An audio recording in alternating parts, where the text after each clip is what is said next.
Akida toka Daily News kuhusu wahadzabe na mfumo wa maisha. Niseme Jamhuri ya Muungano wa Tanzania inaheshimu mila na tamaduni zote za Watanzania wa aina zote. Lakini pia Jamhuri ya Muungano wa Tanzania inawapa watu uhuru wa kuishi mahali popote wanapotaka, ikiwa ni pamoja na kubadili mifumo yao ya maisha kama wanataka kwa hiari yao wenyewe. Kwa hiyo mimi nilikuwa sijaona hizo video clip za kwamba wanapewa pombe kali.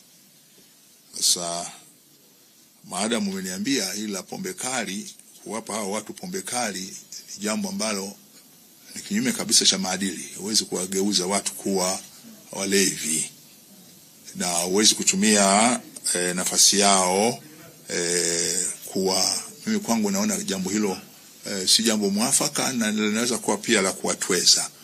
Kwa hiyo nitalichukua na kuliwasilisha ndani ya serikali, hasa katika wizara ambazo zinahusika moja kwa moja na masuala hayo. Lakini wahadzabe katika yale makundi 6 ya lugha niliyosema, sasa wataalamu wa lugha wanasema Kihaza ni moja ya lugha kongwe sana duniani ambayo bado inatumika.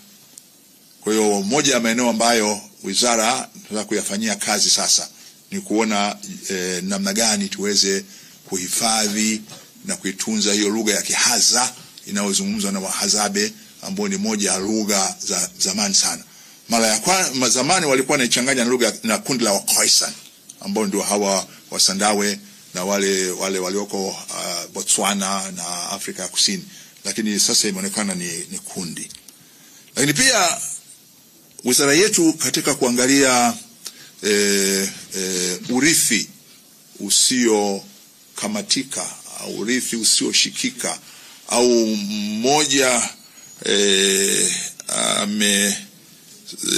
tafuta jina jingine, yani Kiingereza intangible cultural heritage, inahusu pia mambo ya chakula na virutubisho.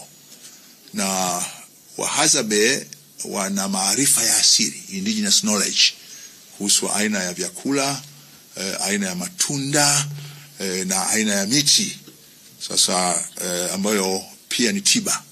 Kwa ni eneo moja ambalo hatuna budi kulifanyia utafiti ili kupata haya maarifa ya asili ambayo wenzetu wahadzabe bado wameyatunza, ambayo baadaye yanaweza kuja kuwa na faida kubwa sana. Tanzania na nchi nyingine za Kiafrika tumepoteza hiki kitu tunakiita genetic resources, ambazo watu wengi hawafahamu kwamba zina pesa nyingi sana. Wanakuja wenzetu kutoka nje, wanazichukua, wakizichukua wanakwenda wanatengeneza dawa, alafu baadaye sisi tunanunua. Watu wanakwenda katika milima ya Usambara, wanawakuta matabibu wa Kisambaa ambao wanatibia kifafa, wanakaa chini, wanachukua maarifa. Sisi tunaona wale watu hawana maana, wanachukua ile mimea, wakienda wanatengeneza dawa. Tutakapoletewa dawa ya vidonge sasa ya kifafa, watu wataona fahari kuyaandika. Kwa hiyo wahadzabe wana maarifa ya asili ambayo sasa sisi wizara tumeyachukulia maarifa ya asili kwa maana ya indigenous knowledge na indigenous technology kuwa ni sehemu ya utamaduni wetu ili tuweze kuhifadhi. Lakini hili na mimi nitazitafuta hizo video, nilikuwa sijaziona, lakini hatuwezi kuwapelekea watu pombe kali na kuwaondoa katika mfumo wa maisha. Kwanza wao walikuwa wanatengeneza pombe yao kutokana na asali.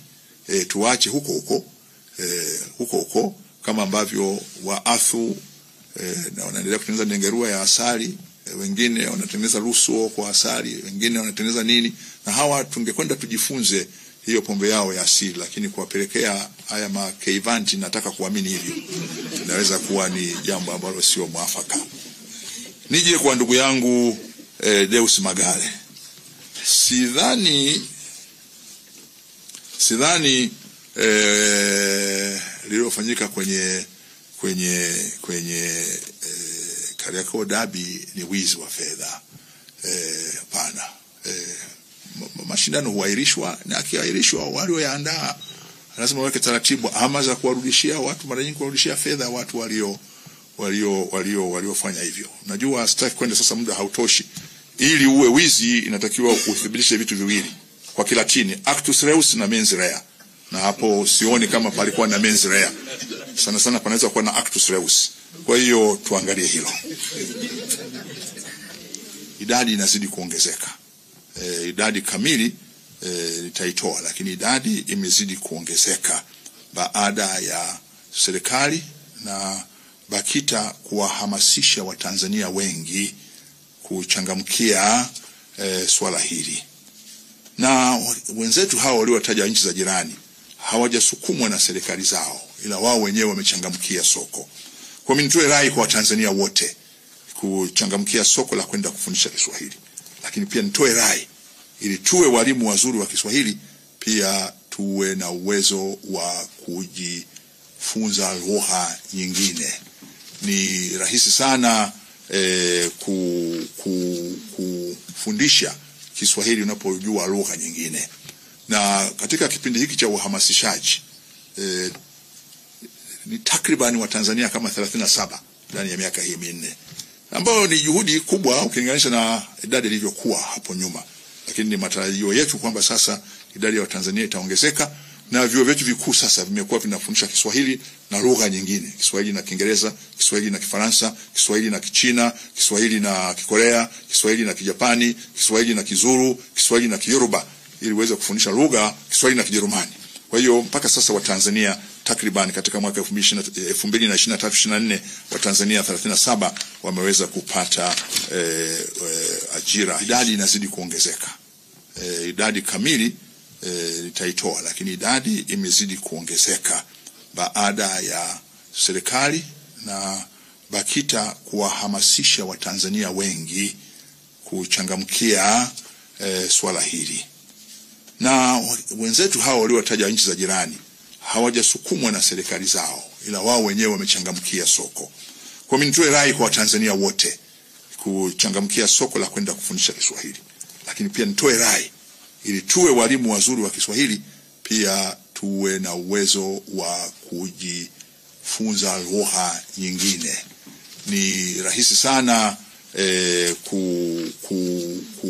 kufundisha Kiswahili unapojua lugha nyingine. Na katika kipindi hiki cha uhamasishaji ni takriban Watanzania kama 37 ndani ya miaka hii minne, ambao ni juhudi kubwa ukilinganisha na idadi ilivyokuwa hapo nyuma. Lakini ni matarajio yetu kwamba sasa idadi ya Watanzania itaongezeka, na vyuo vyetu vikuu sasa vimekuwa vinafundisha Kiswahili na lugha nyingine, Kiswahili na Kiingereza, Kiswahili na Kifaransa, Kiswahili na Kichina, Kiswahili na Kikorea, Kiswahili na Kijapani, Kiswahili na Kizulu, Kiswahili na Kiyoruba, ili uweze kufundisha lugha Kiswahili na Kijerumani. Kwa hiyo mpaka sasa Watanzania takriban katika mwaka 2023-2024 Watanzania 37 wameweza kupata ajira hizo. Ndugu yangu